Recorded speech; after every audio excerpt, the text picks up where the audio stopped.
नमस्कार दोस्तों, कोशिश ऑल टाइम में आप सभी का फिर से स्वागत है। दोस्तों, इस एपिसोड में हम ट्रैक को अपग्रेड करेंगे और ट्रैक को चलता हुआ भी देखेंगे।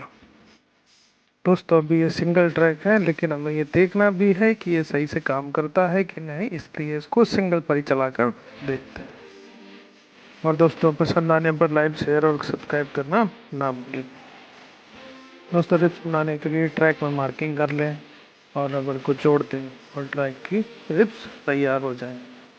दोस्तों, मैं 9620 RX जॉन डियर का फुल मॉडल आपको बनाकर दिखाऊंगा। बस सब्र बनाए रखिए और साथ चलते रहिए दोस्तों।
उम्मीद है आप सभी को पसंद आया होगा। सो देखते रहिए, सुरक्षित रहिए एंड थैंक्स फॉर वॉचिंग।